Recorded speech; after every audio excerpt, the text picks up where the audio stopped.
3 number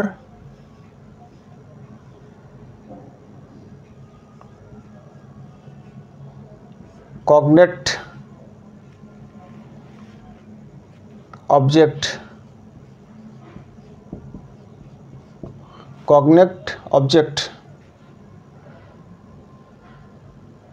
4 number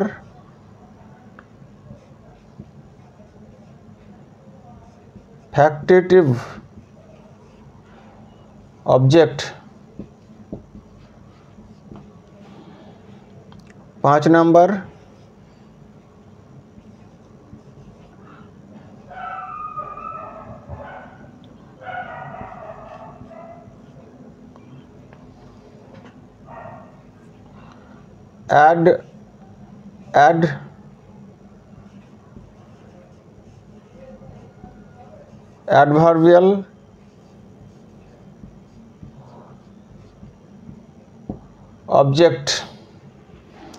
adverbial object, এই 5টি হচ্ছে আমাদের আজকের আলোচ্য বিষয়। কি কি? Direct object or indirect object, এটি দুটি একসঙ্গে আলোচনা করব। Retained object 2 number, retained object 3 number cognate object, 4 number factitive object, 5 number adverbial object. এগুলো একটু লিখে নেবেন।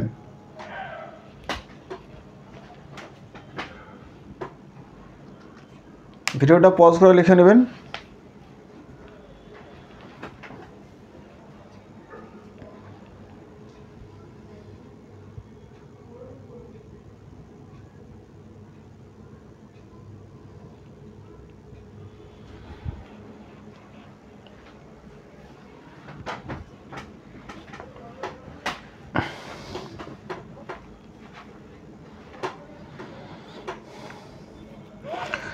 তো আমাদের প্রথমে আসা যাক 1 number types direct and indirect object. এটা অত্যন্ত গুরুত্বপূর্ণ, ভয়েস চেঞ্জ শেখার সময় লাগবে, অত্যন্ত গুরুত্বপূর্ণ ক্লাস।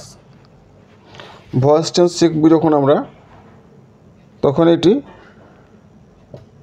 অত্যন্ত গুরুত্বপূর্ণ। ডাইরেক্ট অ্যান্ড ইনডাইরেক্ট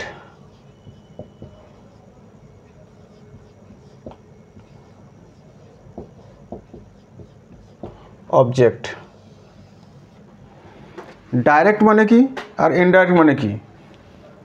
এখানে আমরা সাধারণভাবে বলতে গেলে ডাইরেক্ট বলতে মুখ্য, আর ইনডাইরেক্ট বলতে গৌণ। মুখ্য কর্ম এবং গৌণ কর্ম। ডাইরেক্ট বলতে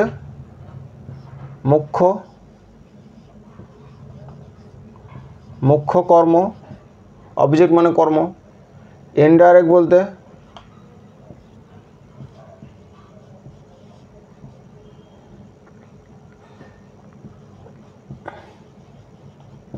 গৌণ কর্ম। ডাইরেক্ট অবজেক্ট, ইনডাইরেক্ট অবজেক্ট, তাহলে মুখ্য কর্ম এবং গৌণ কর্ম। তো একটি উদাহরণ দিয়ে বোঝানো যাক বিষয়টি। আমরা এখানে একটি ডাইরেক্ট আর ইনডাইরেক্ট মাধ্যমে আমরা 3টি জিনিস এখানে ডিসকাশন করব। ডাইরেক্ট, ইনডাইরেক্ট এবং রিটেইনড অবজেক্ট। ঠিক আছে? তো বিষয়টি একটা সেন্টেন্স লিখছি, তো বিষয়টি আরও ক্লিয়ার হয়ে যাবে যে ডাইরেক্ট আর ইনডাইরেক্ট অবজেক্ট কী। একটি সেন্টেন্স আমি লিখছি যে হি gave me a pen। দেখুন, এটা একটা sentence. He gave me a pen, এর বাংলা অর্থ হবে সে আমাকে একটি কলম দিয়েছিল। গেভ এখানে ভার্বের 2 নম্বর ফর্ম ব্যবহার করা হয়েছে। টেন্স যখন আসবো, টেন্স যখন পড়াবো টেন্সের ক্লাসে, এগুলো একদম পুঙ্খানুপুঙ্খভাবে একদম ডিটেলসে একবার আলোচনা করবো টেন্স। যা আজকে এখন যে ক্লাসগুলো হচ্ছে সেগুলো তখন আরও ক্লিয়ার হয়ে যাবে যে হ্যাঁ। এখন শুধু আপনাদের শুধু ফলো করা দরকার ক্লাসগুলি, দেখুন শুধু মন দিয়ে, এতটাই কাজ আপনাদের। He gave me a pen, এটা একটি সেন্টেন্স। তাহলে এখানে দেখুন, তাহলে এখানে ডাইরেক্ট অবজেক্টকে আর ইনডাইরেক্ট অবজেক্টকে এটাই আমাদের আইডেন্টিফাই করতে হবে। তো এখানে মি, এই যে মি, এটা হচ্ছে ইনডাইরেক্ট অবজেক্ট, আর এ পেন এটা হবে ডাইরেক্ট। কেন? মিটা হচ্ছে প্রাণীবাচক প্রোনাউন, মিটা হচ্ছে প্রোনাউন প্রাণীবাচক।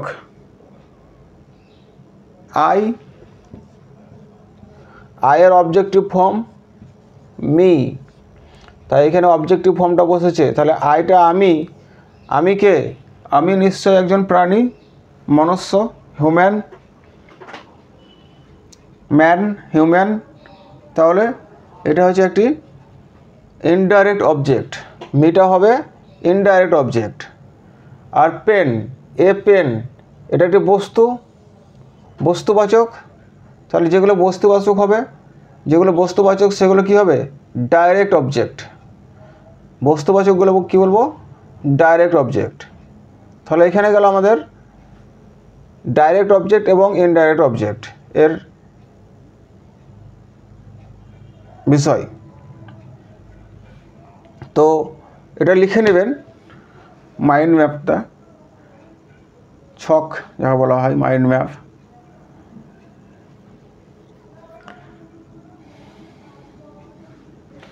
এবার এটাকে লিখছি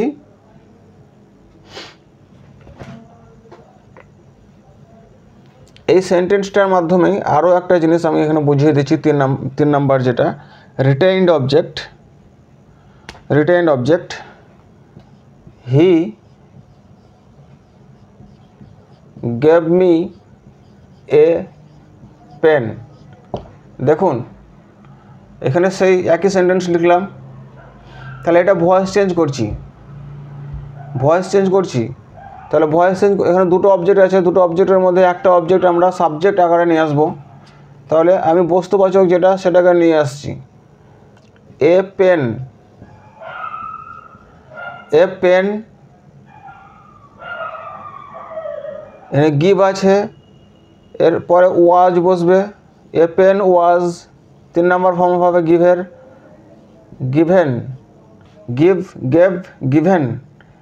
এ pen was given me by him. হিটা হিম হয়েছে, হি হবে হিম। এগুলো সব আমি ভয়েস চেঞ্জ যখন করাবো তখন সব আলোচনা করব, টেনশন নেওয়ার কোনো দরকার নাই। যারা প্রথম যারা শিখছেন তাদেরকে একটুকু অসুবিধা লাগবে দেখতে, কিন্তু যখন আমি নাউন প্রোনাউন এগুলো যখন আলোচনা করে ভয়েস চেঞ্জ শেখাবো, টেন্স ভয়েস চেঞ্জ, তখন এগুলো সহজ হয়ে যাবে আপনাদের পক্ষে। তাহলে দেখুন এখানে বিষয়টা যে রিটেইনড অবজেক্ট। আমরা রিটেইন অবজেক্ট এটা কোনটাকে বলবো? রিটেইন মানে পড়ে থাকা, মানে রাখলাম। কাকে রাখলাম এখানে? দেখুন এ পেনটাকেও তো আমরা সাবজেক্টের জায়গায় নিয়ে এসেছি, তাই না? তাহলে এখানে মিটা দেখুন এখানে পড়ে রাখা হয়েছে, রেখেছি আর কি। তাহলে এটা বলবো retained object,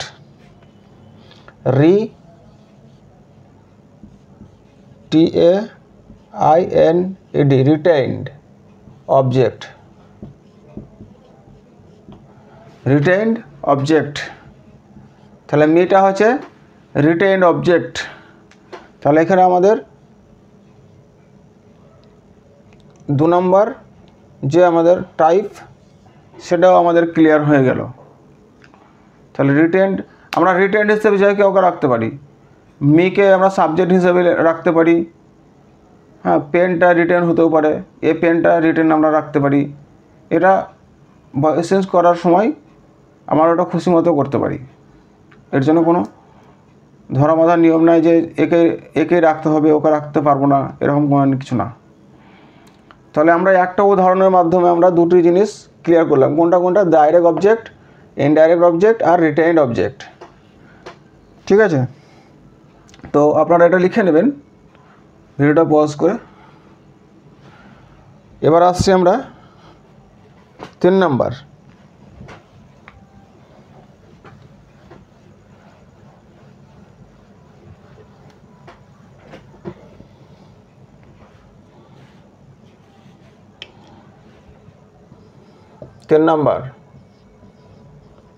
cognate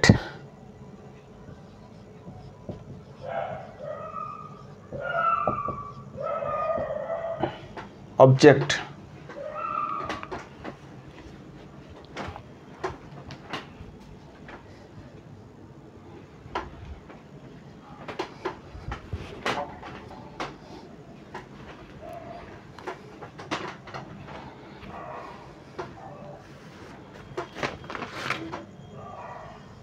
cognate object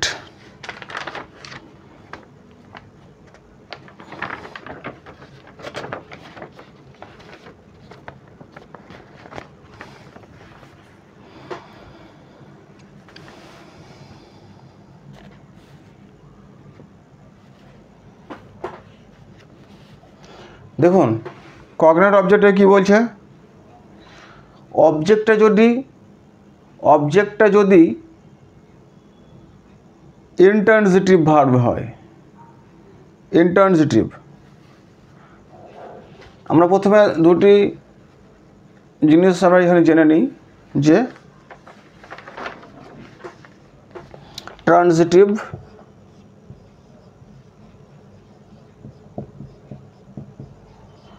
আর ইনট্রানজিটিভ।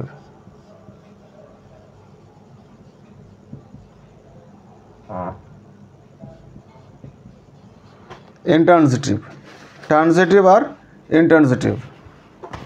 ট্রানজিটিভ আর ইনট্রানজিটিভ বলতে কি বোঝায়, এগুলো ভার্বকে ইন্ডিকেট করে। কোন ভার্বটি ট্রানজিটিভ মানে সকর্মক,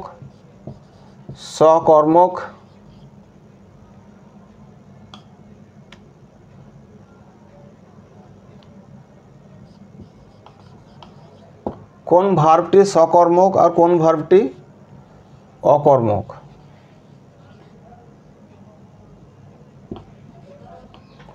সকর্মক আর অকর্মক বলতে কি বোঝায়, যে ভার্বের অবজেক্ট থাকে তাকে বলবো আমরা সকর্মক ভার্ব, আর যে ভার্বের অবজেক্ট থাকে না তাকে বলবো আমরা অকর্মক বা ইনট্রানজিটিভ। তাহলে ট্রানজিটিভ ভার্ব কি হলো, যে ভার্বের অবজেক্ট থাকবে তাকে বলবো আমরা সকর্মক বা ট্রানজিটিভ, আর যে ভার্বের অবজেক্ট থাকবে না তাকে বলবো আমরা ইনট্রানজিটিভ। কিছু কিছু ভার্ব আছে যেগুলো ইনট্রানজিটিভে হয়। তো আসা যাক আমাদের কগনিটিভ অবজেক্টে। আমরা ট্রানজিটিভ আর ইনট্রানজিটিভ ভার্ব আমরা ভয়েস চেঞ্জের সময় ডিটেলসে আলোচনা করব। এখন আপনাদের শুধু ওভারভিউ দেওয়া হলো।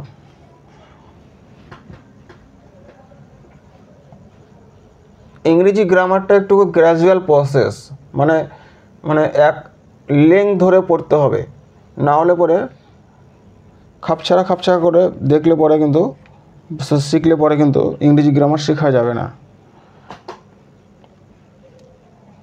কন্টিনিউয়াসলি আপনাদেরকে রেগুলার টাইম দিতে হবে একটা সাবজেক্টের প্রতি, বিশেষ করে ইংরেজি গ্রামারে, তবে আমরা তাড়াতাড়ি ইংরেজি গ্রামারটা শিখতে পারবো। তো আমাদের বিষয় কি, কগনিটিভ অবজেক্ট।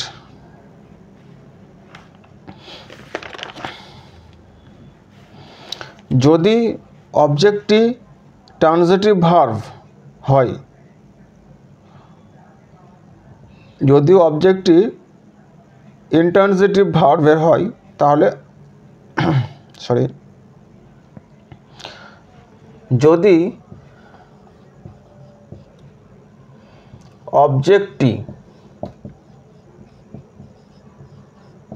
যদি অবজেক্টটি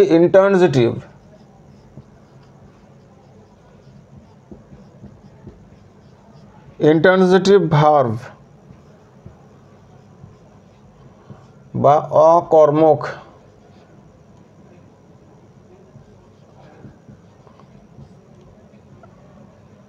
অকর্মক ক্রিয়া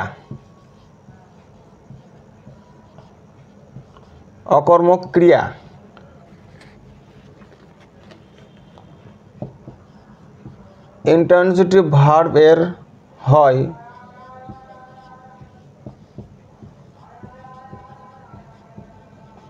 তাহলে তাকে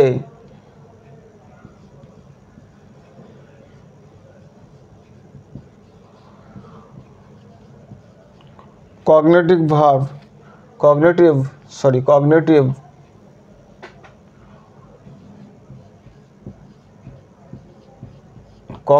অবজেক্ট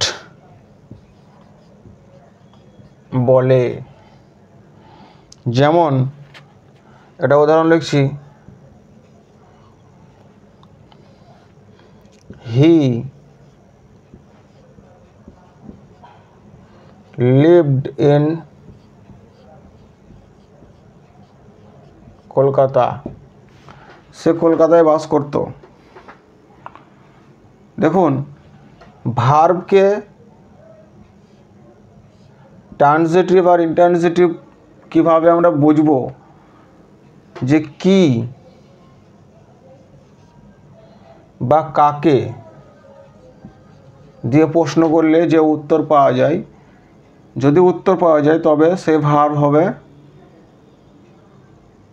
ট্রানজিটিভ বা সকর্মক। যেমন ভার্বকে আমি প্রশ্ন করছি, দেখুন লিভড এ ভার্ব, লিভড হচ্ছে verb, he lived in Kolkata, সে কলকাতায় বাস করত। সে কি করত,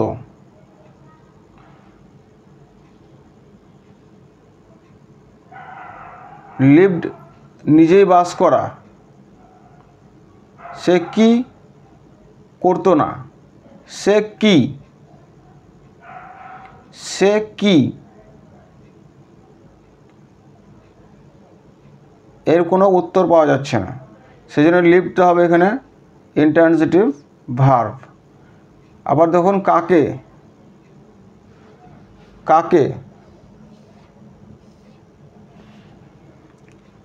লিভড, হি লিভড, কাকে দিয়ে প্রশ্ন করুন, এর কোনো উত্তর পাওয়া যাচ্ছে না, তাহলে এগুলো হবে ইন্ট্রানজিটিভ ভার্বের অবজেক্ট। কি বা কাকে দিয়ে প্রশ্ন করলে আমরা ট্রানজিটিভ ভার্ব পাবো, যদি উত্তর পাওয়া যায় সেটি হবে ট্রানজিটিভ ভার্ব, আর যদি উত্তর না পাওয়া যায় তাহলে হবে ইন্ট্রানজিটিভ ভার্ব। এটা ভয়েস চেঞ্জের ক্ষেত্রে অ্যাপ্লিকেবল। এখন শুধু মন দিয়ে ভিডিওগুলো দেখুন। এবার 4 number, factitive object.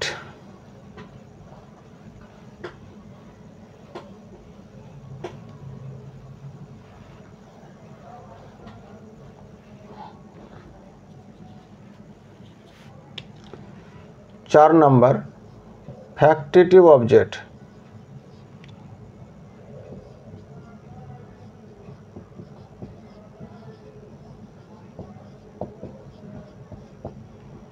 Factitive object কোনো কোনো ট্রানজিটিভ ভার্ব বা সকর্মক ক্রিয়া অর্থ পূরণের জন্য উহার কর্মের অবজেক্টের পর পদবী জ্ঞাপক একটি নাউন দরকার হয়। এই নাউনটি হলো ফ্যাক্টেটিভ অবজেক্ট। মানে উদাহরণ দিয়ে বোঝাই, হি কল্ড মি এ ফুল, মানে বোকা।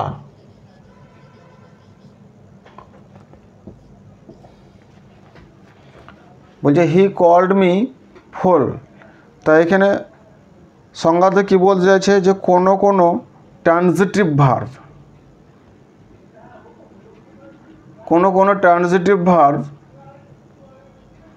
বা সকর্মক ক্রিয়া অর্থ পূরণের জন্য উহার কর্মের বা অবজেক্টের পর একটা পদবী জ্ঞাপক ফল মানে বোকা হিসেবে তাকে বলছে এখানে। তা পদবী জ্ঞাপক একটি নাউন দরকার হয়, পদবী জ্ঞাপক একটি নাউন, এই ফলটা নাউন। তাহলে এই নাউনটি হলো ফ্যাক্টরেটিভ অবজেক্ট, এই যে এটা হলো ফ্যাক্টরেটিভ অবজেক্ট। বোঝা গেল বিষয়টা? ম্যাপের মাধ্যমে সংজ্ঞাটা লেখার দরকার হলো না। তাহলে এখানে হি কল্ড মি ফুল, ফুলের জায়গায় দাদাও হতে পারে, হি called me dada, he called me sir, he called me uncle, এগুলো বলা যেতে পারে। ঠিক আছে, তো 4 নম্বর হয়ে গেল। এবার 5 নম্বর,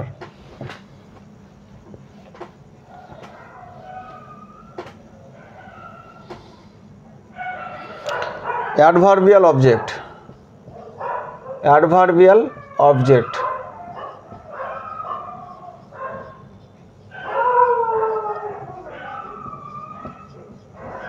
অ্যাডভার্বিয়াল অবজেক্ট কি বলছে? যদি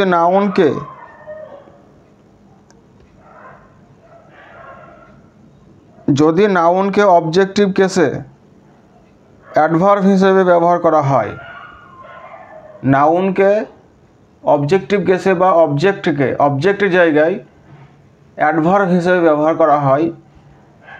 অ্যাডভার্ব কোনগুলো? সময়, স্থান, এইসবগুলো হচ্ছে দূরত্ব, এসবগুলো হচ্ছে অ্যাডভার্বের সংকেত। সময়, দূরত্ব, স্থান, এইসবগুলো হচ্ছে অ্যাডভার্বের সংকেত। তো একটা সেন্টেন্স লিখছি, he went home, he went home. তাহলে সে বাড়ি গিয়েছিল, বাড়ি, বা সে বাড়ি গিয়েছিল। ওয়েন্ট হোম, সে বাড়ি গিয়েছিল। দেখুন এখানে হোমটা হচ্ছে একটা নাউন, আবার এটা একটা প্লেস না, স্থান, প্লেস। তাহলে যে ট্রানজিটিভ ভার্ব মানে অবজেক্ট একবারে কোনো অ্যাডভার্বকে নেয়, সেটাই হবে অ্যাডভার্বিয়াল অবজেক্ট। এটাই হলো অ্যাডভার্বিয়াল অবজেক্ট। তো আমরা মাইন্ড ম্যাপের মাধ্যমে জিনিসটা বুঝে নিলাম। তো আশা করছি যে এই ক্লাসে অবজেক্ট সম্বন্ধে আপনাদের একটুকু বেসিক আইডিয়া এসছে। তো আজকের মতো এই ক্লাস, ধন্যবাদ, জয় হিন্দ। এই ক্লাসগুলি আপনারা বারবার দেখবেন এবং ভালো লাগলে লাইক করবেন, এটাই আপনাদের কাছে কাম্য।